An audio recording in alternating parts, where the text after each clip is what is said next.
আসসালামু আলাইকুম everyone, most Anis ওয়ার্ল্ডে সবাইকে ওয়েলকাম করছি। আজকে শেয়ার করবো মজাদার সিমের বিচি দিয়ে রুই মাছ। তো প্রথমে আমি চুলায় একটি হাঁড়ি বসিয়ে নিলাম, তার মধ্যে আমি দিয়ে দিয়েছি সরিষার তেল। এখন আমি হলুদ, মরিচ এবং লবণ দিয়ে মাছগুলোকে মাখিয়ে রেখেছিলাম সেগুলোকে একটু হালকা ভেজে নেব তেলের মধ্যে। এবং মাছের পিসগুলো যত ছোট দিবেন সিমের বিচির সাথে খেতে তত বেশি মজা লাগে। এখন আমি হালকা ব্রাউন কালার করে মাছগুলোকে ভেজে নিব। মাছগুলোকে বেশি কড়া করে ভাজা যাবে না। এখন মাছগুলো উঠিয়ে নিলাম, আবার মাছের ভাজা তেলে দিয়ে দিলাম পেঁয়াজ কুচি। এখানে 2 থেকে 3টা পেঁয়াজ কুচি বা হাফ কাপ পরিমাণ পেঁয়াজ কুচি ইউজ করতে পারেন। এখন আমি ভালো করে পেঁয়াজগুলোকে তেলের সাথে মিশিয়ে নিচ্ছি এবং একটু হালকা ভেজে নিব পেঁয়াজগুলোকে গোল্ডেন ব্রাউন কালার করে। তারপর আমি এটার মধ্যে একে একে মশলা অ্যাড করব। পেঁয়াজগুলো ভাজা হয়ে এসেছে, এখানে দিয়ে দিয়েছি হাফ চা চামচ লবণ, 2 টেবিল চামচ পেঁয়াজ এবং রসুনের পেস্ট, সাথে একটু পানি দিয়ে দিলাম। মশলাটাকে ভালো করে পেঁয়াজের সাথে মিক্স করে নিলাম।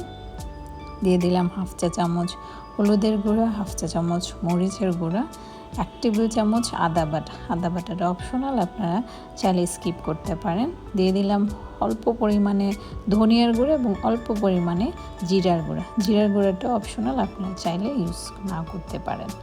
ভালো করে মশলাটাকে কষিয়ে নিব। এখন এখানে দিয়ে দিলাম সিমের বিচি।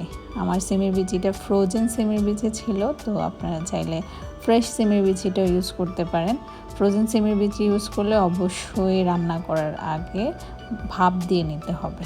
এখন ভালো করে সিমের বিচিগুলোকে মশলার সাথে কষিয়ে নিব। কিছুক্ষণ কষানোর পরে যখন তেলটা ছেড়ে আসবে, এখানে আমি ফুটন্ত গরম পানি দিয়ে দিলাম।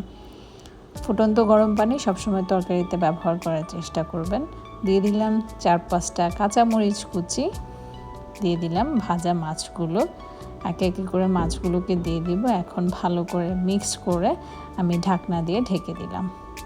এখন যখন তরকারিটা বলক চলে আসছে, এখানে আমি 2টা টমেটো দিয়ে দিয়েছি। টমেটোটা আপনারা চাইলে না দিতে পারেন। ভালো করে তরকারিটাকে রান্না করা হয়ে গেছে। এখন ওপরে কিছু ধনেপাতা গার্নিশ করে দেব। হয়ে গেল আমার মজাদার সিমের বিচি দিয়ে রুই মাছ সাথে টমেটো। অবশ্যই সবাই রেসিপিটি ট্রাই করবেন এবং একটা মজাদার একটি রেসিপি, এবং সবাই আমাকে কমেন্টস করে জানাবেন। আপনারা অবশ্যই বাসায় এটা ট্রাই করবেন এবং কমেন্টস করে জানাবেন যে রান্নাটা কেমন হয়েছে। পুরো ভিডিওটি দেখার জন্য অনেক ধন্যবাদ। এবং আমার চ্যানেলটি যদি ভালো লেগে থাকে এবং আমার রান্নাটি যদি ভালো লেগে থাকে, অবশ্যই লাইক, শেয়ার এবং সাবস্ক্রাইব করতে ভুলবেন না। আল্লাহ হাফেজ।